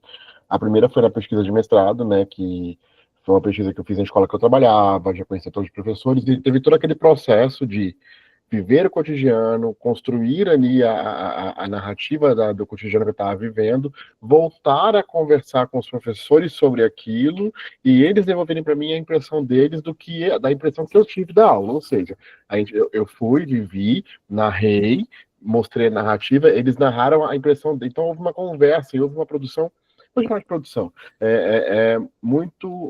de forma muito íntima, dos elementos ali que foram compor a dissertação. E aí nós chegamos à conclusão, porque aí eu fui fazendo primeiro individual, depois em grupos, e aí no último movimento, que foi a escola inteira junto, foi até uma reunião pedagógica, que foi uma das reuniões pedagógicas foi tema lá da minha pesquisa do mestrado, as professoras mesmo chegaram à conclusão de que, como elas produziram tudo junto comigo, não tinha por que não estar o nome delas. Então, assim, foi uma escolha. Não, a gente quer estar aí, nós queremos estar aí, porque nós escrevemos isso junto com você. E para mim foi ótimo, porque eu não estava entendendo elas como sujeito apenas, ou como um dado, né? Eu estava entendendo como todo mundo participando. Eu não era nem um pesquisador, eram todos nós professores pesquisadores, porque era a escola que eu trabalhava, como coordenador e como professor. Então, era uma escola de tempo integral, ficava todo mundo lá o dia inteiro. Na tese, eu já tive um outro movimento. Eu fui fazer a minha tese na Secretaria de Educação de Três Rios da minha cidade, porque eu já não estava mais morando em Juiz de Fora, estava, enfim, ali naquele processo de vir para o Acre. E lá, como eu não tinha intimidade com as professoras, e aí a pesquisa se deu a partir de uma pesquisa-formação, ou seja, nós fizemos uma formação na Secretaria e os professores participaram por adesão, né, aqueles que se interessaram pelo tema foram e participaram, assim foi a proposta que a Secretaria, quando eu fui, né, consultar sobre uma escola para fazer pesquisa, eu queria fazer a pesquisa numa escola que minha tia era professora, mas aí aquele processo, a gente ir para a Secretaria, né, aí a Secretaria, por que você não faz aqui? A gente faz um formato de curso, e aí fica uma formação também para as professoras, porque eles entenderam que o movimento da pesquisa da tese era uma pesquisa formativa. Tinha professores lá que faziam, inclusive, mestrado e doutorado, acho que na UFRJ na época.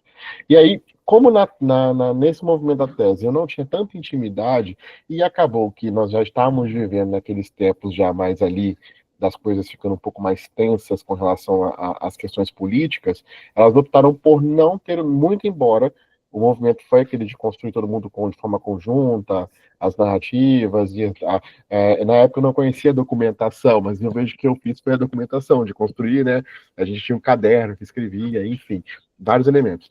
Elas escrevendo sobre si, uma das professoras que fez a minha pesquisa de doutorado, que participou junto comigo, foi minha professora alfabetizadora. Ou seja, ela me deu aula, ela foi minha professora alfabetizadora, e depois... Então, assim, eu percebi que elas não ficaram tão à vontade, e aí a gente optou por trabalhar com pseudônimo. Porque, assim, elas queriam... E trocando, inclusive, porque como a secretaria, ela faz a pesquisa aqui, então aquela coisa, em alguns dias dos encontros, tinha gente da secretaria. E aí, o dia que não tinha ninguém da secretaria, a conversa era outra, tinha outro tom. E acabou que eu usei muito mais as conversas do dia que não tinha ninguém da secretaria. E aí a gente foi, inclusive, trocando os gêneros, né? Nome de homem para pseudônimo de homem para professora mulher e vice-versa, e nomes que, inclusive, fossem, tipo, Ariel, pode ser tanto para homem quanto para mulher, não tinha um gênero. Porque as falas já eram um pouco mais complexas e traziam elementos no sentido de que a secretaria estava tomando conta dos professores. Era um processo que a secretaria estava bem tomando conta do que os professores estavam fazendo, e acabou que ela usou a minha pesquisa para tentar controlar o que estava acontecendo. E aí, na tese, por exemplo, já não foi o nome, não foi nominal. Foi uma escolha que cada um, inclusive, escolheu o nome que queria, aí a gente trocou os nomes. Então, assim, um exemplo, era a Graça. Aí a Graça, a hora estava Flor de Lis, a hora estava Raquel, a hora estava Ruth, e a gente foi, inclusive, os nomes se repetiam, para não ter os mesmos nomes. Então, você tem numa conversa que tinha 5 professoras, essas 5 professoras, elas têm 3 nomes diferentes cada uma, que era uma forma de a gente não fazer com que as narrativas que estavam ali registradas pudessem ser usadas contra elas. Óbvio que, né, tive cuidado ético de não levar nada que pudesse gerar alguma tensão. mas que pudesse problematizar, e assim foi feito. E desde então, como eu vou para o Acre, né, e lá no Acre não tem muito trânsito com todo mundo, no sentido de não ser do cria da terra, né? Quando eu faço esse movimento, eu acabo usando sempre pseudônimo, porque as pessoas não querem, etc. Então, acho que assim, independente da forma como se registra ou não, o que é importante, que acho que fica para mim, é essa ideia de ter a participação de todo mundo, dos professores, e não a minha visão sobre, a visão com eles, entre eles e nós, e todo mundo junto misturado. Eu penso dessa maneira assim, entendeu? E aí eu tive essas duas experiências. Uma que elas optaram e quiseram, não, vai ser o nosso nome sim, e outro que não, vamos, e inclusive tendo ali a tática de mudar de nome 2, 3 vezes para não ficar uma coisa meio, né, que pudesse ter algum problema. Tá. Desculpa, falei demais. Eu levantei a mão, Adelson, só para fazer um complemento, porque Tá. quando eu falei a questão da análise, e aí eu vou colocar dados nesse mesmo lugar, tá? Quando a gente pensa numa pesquisa que é contra-hegemônica, é sair desse lugar hegemônico que vai pensar em dados, que vai pensar em análise. Então, também tem essa preocupação, né, com esse lugar das palavras que são já colocadas de forma hegemônica, porque é isso, sujeito, pessoa, não produz dado nenhum, né? Ela produz narrativa, ela fala, ela narra. E aí é tentar pensar também nessa ideia da contra-hegemonia, também a partir das palavras e seus usos. Era só um complemento. Tá. Eu vou só pedir a Maria da Conceição e Tânia, que pediram a palavra, para segurar um pouquinho, eu queria comentar um pouco essa primeira parte, e aí a gente retoma, pode ser? Tranquilo? Então, pronto. Vamos lá. Eu vou tentar, eu vou ver se eu consigo organizar aqui meus pensamentos, Graça e Rafael, para a gente, e Raquel também, que comentou aqui no chat, para poder a gente retomar, na verdade, assim, para que eu possa, na verdade, me fazer entender no que eu estou colocando aqui com a documentação. Vamos lá. Nós tivemos um encontro com Graça e Rafael e um outro com Bárbara, que trabalhamos numa perspectiva de pesquisas narrativas, e aí principalmente pensar o seguinte, a ideia da pesquisa narrativa, inclusive, tem o lugar de onde a gente está bebendo na fonte para construir essa dimensão. Por exemplo, eu estou trabalhando numa versão muito mais americana, partindo aí do Conan e Clandini, pensando a narrativa a partir desse lugar, digamos, mais construtivo, por exemplo, vinculando-se, inclusive, à ideia das histórias de vida e formação, ou eu estou olhando por um lugar mais da linha francesa, que traz a dimensão da biografização como ponto central da produção dos sentidos nas narrativas, né? Então, tem essas questões. A carta, ela já entra um pouco nessa dimensão do que eu estou provocando com a documentação narrativa. Porém, com um diferencial. E vamos pensar, a troca de cartas eu escrevo para Graça e Graça me responde. Eu provoco Graça com uma série de questões e Graça me responde com um texto novo a partir das provocações. A documentação narrativa, ela é um pouco diferente no seguinte sentido. Veja que eu falei narrar, escrever, comentar e reescrever. Esse processo, que Graça colocou, inclusive, muito bem relacionado com as artesanias narrativas, é isso que a gente também faz, é um processo de produzir um elemento a partir daquilo que a gente está narrando. Vamos lá. Então, eu produzi esse texto, só que eu não produzi um texto numa versão única. Por exemplo, para esses textos serem publicados nesse livro aqui, os autores passaram por pelo menos 8 versões da sua escrita. Então, eles escreveram, deram essa escrita para os seus pares, eles comentaram essa escrita, o autor reescreve, pensando agora a partir dos questionamentos postos pelos seus pares, E ele voltou, então, a circular uma nova narrativa. E o ciclo recomeça. Né? Então, esse movimento de narrar, ler, narrar, escrever, ler e reescrever, ele faz várias vezes, até que o texto seja considerado pelo autor como publicável, tá? E aí a gente, antes de sair o livro, ou o texto, ou aquela questão de dizer assim, vai publicar, passa por um processo que lembra que eu falei anteriormente da palavra, que eu usei o termo censura? Pronto. É essa leitura, Graça, no sentido de dizer assim, Graça, você escreveu isso aqui.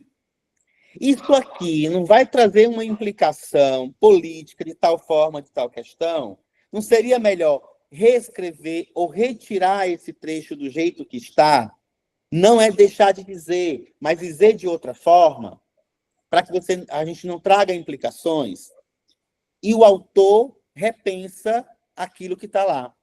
Percebam. Então, é um movimento de editar os textos. É onde nós passamos a olhar com uma perspectiva mais clínica do texto que está sendo produzido. E aí eu chego na publicação. Para a gente chegar a entender o que eu estou colocando por a questão da autoria.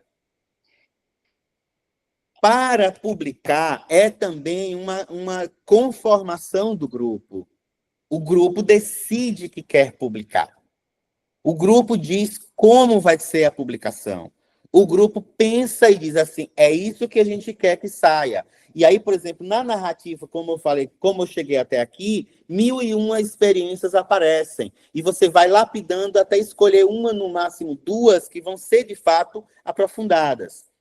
Aquela experiência vai estar publicada em um material que se tornou um documento. Aí agora é onde entra o X da questão. Graça participou comigo, mas assim, ela disse assim, não, eu não me sinto autora, eu não quero que saia o meu texto no livro.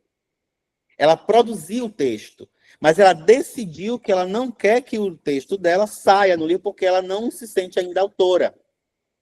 Porque essa é a questão, é despertar a autoria. Porém, todos aqueles que publicaram, automaticamente, ele já é um autor que já se tornou público para utilização. Por que eu coloquei que entra no rol e eu não anonimizo? Porque eu estou pegando agora um livro que está na prateleira, eu estou pegando um livro que está à venda em uma editora e está disponível para download na internet. E eu não tenho mais controle. Então, o texto, ele não é mais um texto de pesquisa que somente Graça, que é responsável pela pesquisa, tem o controle, porque ele tornou-se um documento público. Aí, o que é que eu faço? Eu estou falando da produção da narrativa. Agora, vamos pensar isso em pesquisa. Eu estou fazendo uma pesquisa, né, e eu utilizei o dispositivo da documentação narrativa como elemento para chegar no texto, nas histórias, nas experiências das pessoas.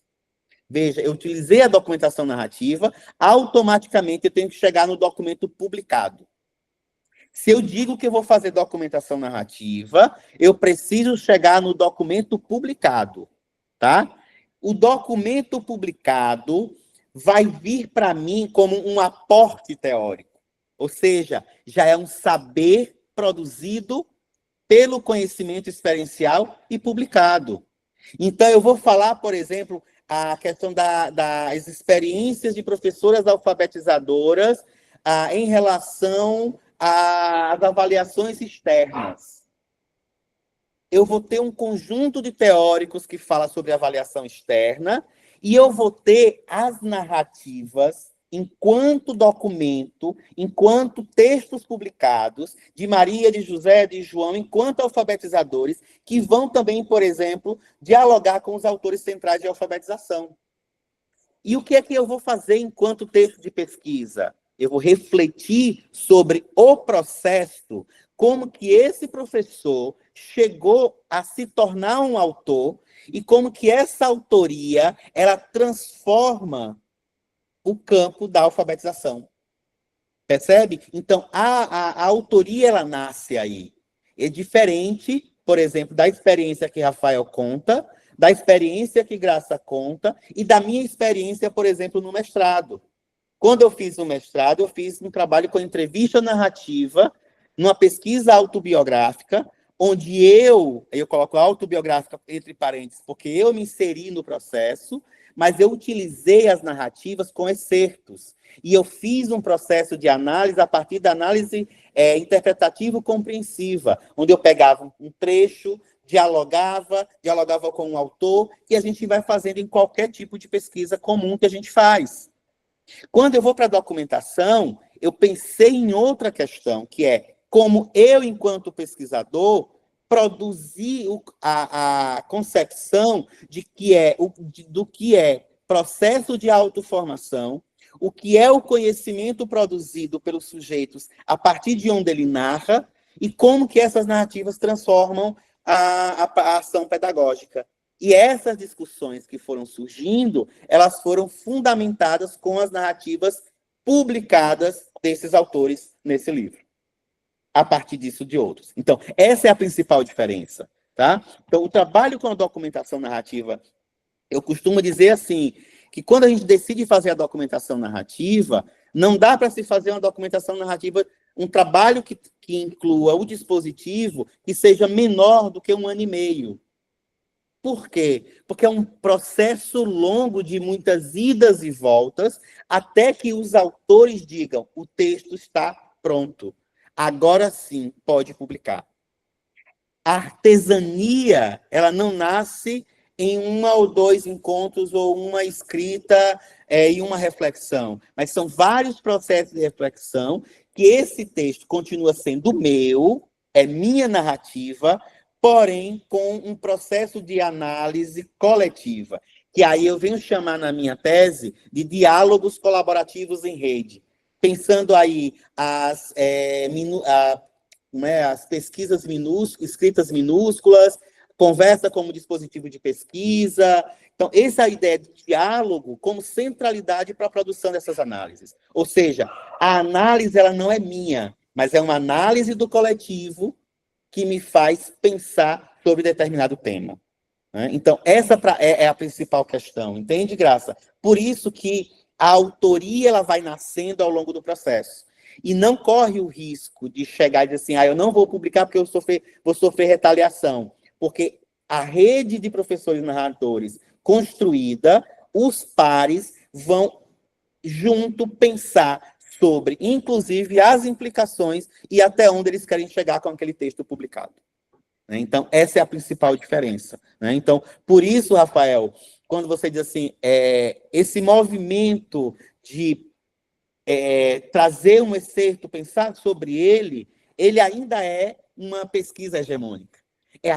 É o modo de fazer pesquisa que a gente está acostumado, que a academia sempre fez. E aí eu concordo com Raquel, quando ela diz assim, é outra possibilidade. E a ideia da documentação narrativa e as narrativas, elas nos permitem construir outras possibilidades de fazer pesquisa. Essa é a grande diferença e a grande questão. Tá? Enfim, eu não sei se me ajudei, graças a atrapalhei.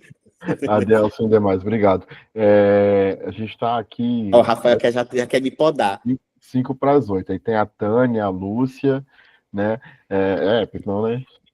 Mas Ei, Rafael, fazer igual uma candidata a deputada do Piauí. Você quer me calar? Você quer? Tô brincando, gente. Pode falar, Tânia. Então, creio que eu consegui entender as suas colocações. Não sei se eu cheguei a entender profundamente o que é a documentação narrativa. Talvez eu precise ler mais sobre o assunto. Mas uma coisa me provocou aqui a pensar a questão da autoria. Porque, assim, é como se atrelasse a identificação da autoria, da questão da autoria daquele sujeito, com a questão do nome do sujeito. E aí eu fiquei pensando quantos escritores, quantos autores usavam heteronômos, e nem por isso eles deixaram de ser autores. E aí eu fiquei pensando nessa questão dos heteronômos em várias situações, em jornais, em escritores, inclusive famosos, que publicaram várias obras e usavam os heteronômos. E não deixaram de ser autores por causa disso, né? Então, eu fiquei pensando nessa questão da autoria relacionada com o nome, se isso é que define a questão da autoria daquele sujeito ou não, entendeu? Tá. Tinha outra pessoa, não tinha? Tem mais 3. Ana Lúcia, acho que a Maria também. Pois. Eu Isso. até te levantado a mão, mas eu acho que eu entendi o que você colocou, porque eu estava pensando nessa questão, né, de colocar outros nomes, né, das nossas colaboradoras, né, na pesquisa, porque eu fiz isso, né, agora, tanto no mestrado quanto agora no final do doutorado, até porque o Rafael conhece aqui onde eu moro, assim, as coisas aqui são muito complicadas, assim, né, elas tendem a ter medo mesmo de retaliação da própria secretaria. A gente viveu um problema aqui sério com a secretaria anterior, mas eu entendi o que você colocou, né, a rede nos sustenta, né, as pessoas nos sustentam, né, então eu consegui entender o que você tinha colocado. Acho que é a Ana Lúcia. Boa noite, Adelson, boa noite a todo mundo. Eu estava aqui com a câmera fechada, mas eu não pude deixar de comentar. Primeiro, agradecer, Adelson, as reflexões sobre a documentação narrativa, sobre o processo todo, mas eu fiquei muito provocada sobre essa questão da autoria, que provocou essa rede agora toda de comentários e reflexões, né? Porque me parece que também é autoral o sujeito que não quer que o seu nome apareça, né? A Tânia acabou de falar disso, né? Também pode ser uma escolha do sujeito manter o anonimato. E eu acho que isso não deixa de ser autoral. Eu acho que o problema de borrar a autoria é quando isso é feito por sobre aquele que narra. Aí de fato é um problema. Mas eu acho que quando há, primeiro, uma escolha daquele que narra, ter até a sua narrativa publicada, mas sem que seu nome apareça como nome civil, mas que haja até uma outra identificação, ou até nenhuma identificação, pudesse ser um número, né, se assim fosse pactuado. Eu acho que o que está em jogo centralmente é ouvir o sujeito que está narrando e a maneira como ele quer ser representado. Eu acho que isso é um primeiro ponto. E um outro ponto ligado à autoria, eu fiquei me lembrando de um texto clássico do Foucault sobre a morte do autor, e que fiquei pensando na contemporaneidade, como essa dimensão da autoria, em si, ela já é uma questão, por isso que é tão importante que ela esteja no centro das suas preocupações, Adelson, você destacou muito isso no final da sua fala, né? Porque a gente pode pensar o autor tanto de maneira coletiva, e aí eu acho que é pensar numa escrita colaborativa, uma escrita coletiva, que não passa por cima das narrativas individuais, mas que assume um modo de narrar coletivo e de construir uma forma coletiva, né? Então, isso eu acho que também é autoral, mas é borrar a ideia também de uma autoria individual. É pensar o sujeito numa lógica coletiva, ele por ele mesmo. Krenak diz isso, né? Que para os povos tradicionais, por exemplo, não existe eu, né? Sempre existe nós. O eu é sempre coletivo. Então, eu acho que há vários níveis aqui, em torno da discussão da autoria, que estão presentes no final aqui dessa apresentação de hoje, instigante, provocadora, mas que fazem a gente pensar que eu acho que o mais importante para mim é ouvir a voz do sujeito que narra, reconhecendo que ele pode ter 1000 razões para que seu nome civil não apareça, e isso seja respeitado como um modo autoral de reconhecer. O que não dá é para apagar a voz do sujeito até em relação a isso. Então, acho que aqui a gente está diante de muitas camadas para pensar a dimensão da autoria, E acho que quando aqui esse coletivo, inclusive do curso que a gente está propondo uma construção coletiva de artigos, já é pensar uma autoria a múltiplas vozes, por exemplo, e até intergrupos, se for o caso, né? Então, é já implodir com uma visão de autoria ligada ao indivíduo necessariamente. Então, assim, dando voz à maneira como cada um se entende nos processos coletivos de construção. Então, assim, de tudo, de novo, Adelson, muito obrigada pela apresentação. Como semana passada, primeiro encontro, tem sido excelente. E eu acho que a provocação sobre a autoria daria o encontro ele mesmo à luz da pesquisa narrativa. Era isso. Então, é isso, assim, Ana Lúcia e Tânia. Veja, quando eu fiz a minha pesquisa de doutorado, que eu utilizei o dispositivo de documentação narrativa, por exemplo, um dos autores chama-se Romerson dos Santos, se eu não me engano, é alguma coisa assim. Porém, ele assinou o texto como Romerson Rojas. Ele escolheu esse nome e esse sobrenome para ser o nome que vai circular nas suas produções. Esse, é o nome que ele coloca. Então, a escolha de como que o seu nome, ou como você vai ser identificado nas suas produções, é você quem escolhe. E a gente tem essa coisa, por exemplo, eu sou Adelson Dias de Oliveira, e eu prefiro, por exemplo, ser colocado como Adelson Dias, não Adelson Oliveira, né? Então, e como a gente vai se identificando como autor, somos nós que escolhemos. Qual é a grande questão aqui que eu vou reforçar? Quando a gente faz uma pesquisa narrativa, por exemplo, a gente ouve quem narra, a gente reflete sobre o que ele narrou e a gente escreve usando trechos das falas desse sujeito. Quando a gente faz um processo de documentação narrativa, a gente provoca o autor, provoca o professor, ou melhor, provoca o narrador, primeiro a pensar, depois a falar, por último escrever, e depois editar. Percebe? E o que vai ser publicado não é uma narrativa por Ana Lúcia.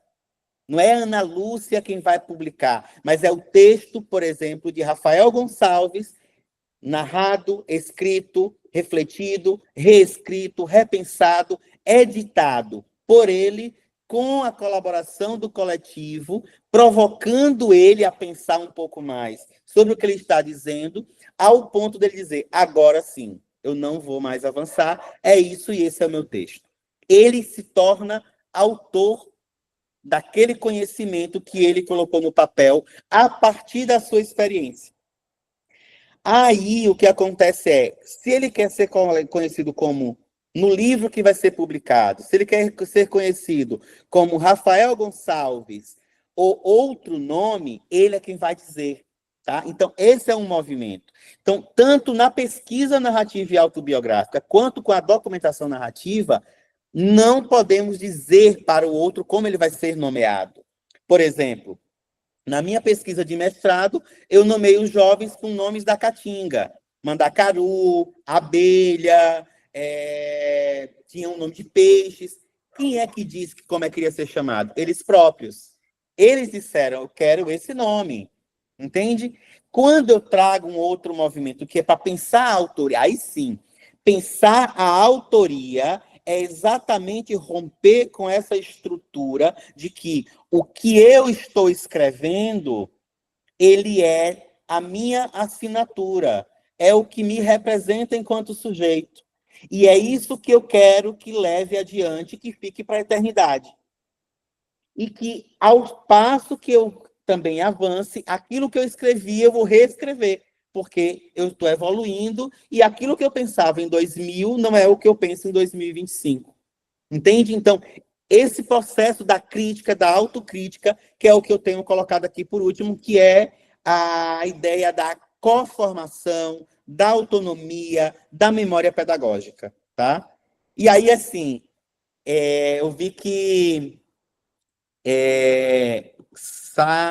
Soimara colocou que o que incomoda é o nome autor, né?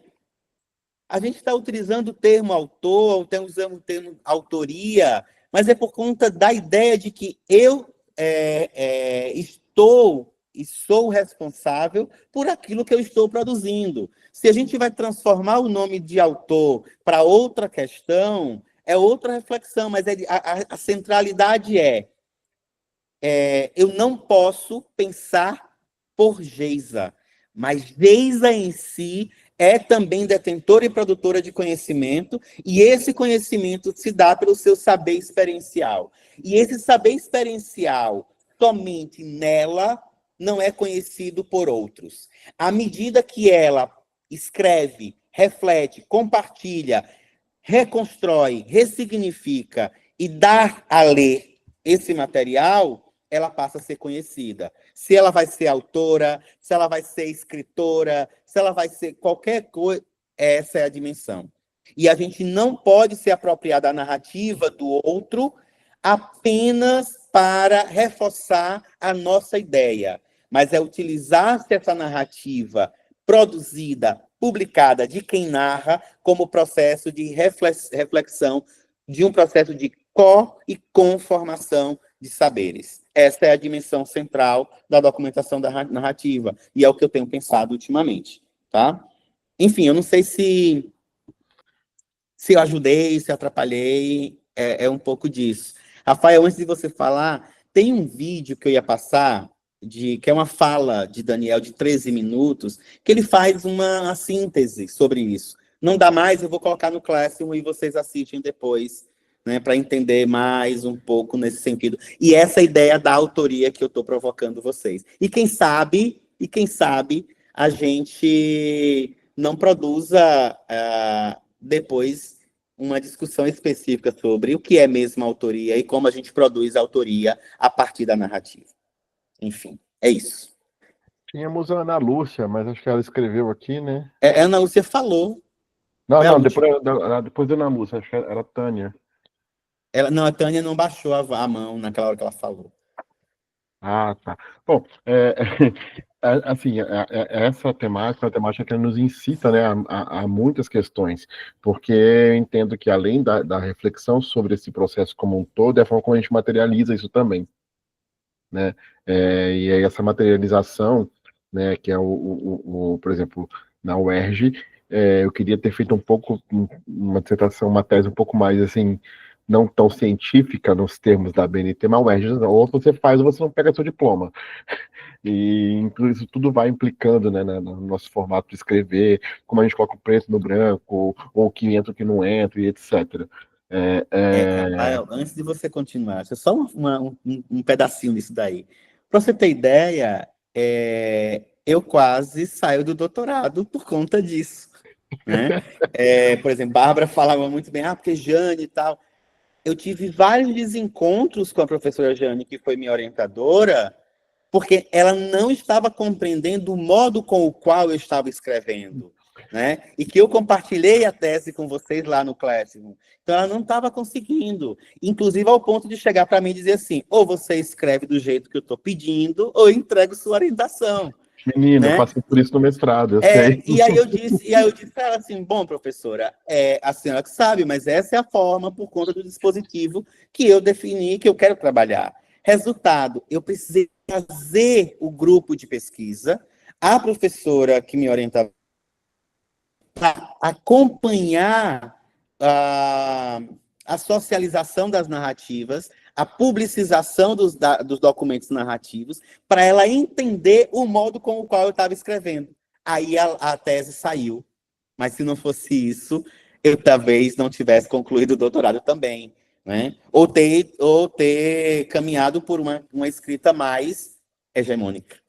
Né? Então, eu tive esse processo no mestrado, né? Minha orientadora, ela surtou porque eu queria fazer de várias formas diferentes. Eu lembro que até compartilhei um pouco disso na disciplina que eu fiz lá com Graça, né? Na época do mestrado, Mas, enfim, a tese já foi mais tranquila, mas foi a biblioteca da UERJ que falou, ou você faz assim, ou então você não pega seu diploma. Mas, enfim, gente, acho que pode pensar mais para frente num outro momento, para o Adelson conversar um pouco mais com a gente sobre isso tudo, e nós conversarmos também sobre isso tudo, que acaba que é uma maneira como a gente tanto pensa quanto faz esse processo da pesquisa narrativa, né? E acaba trazendo muitas questões. A gente pode mais para frente pensar num outro movimento para voltar a falar e conversar sobre isso. Eu queria dizer que eu adorei, Adelson. Sabe o que Que bom, acontece? fico feliz. A gente já convidou o Daniel para vir ao fórum, né? E aí ele fez uma fala, foi ótimo, mas o Daniel fala rápido demais. E aí aquele espanhol dele... Carpechano. Por isso que eu segurei o vídeo aqui. E aí é isso, assim, você hoje arrasou, muito feliz de te ouvir, né? E eu acho que a gente tem que ter um outro momento mesmo, vários outros momentos. A gente está nessa ideia da gente construir essa rede, que essa rede tenha muitos momentos para discutir isso. Quem sabe a gente não vai pensar lá as quartas da narrativa, né? Tipo... Não é? Exato, mas vai ser fantástico, né? Adelson, obrigado. É sempre muito bom ouvir você e conversar com todo mundo que está aqui.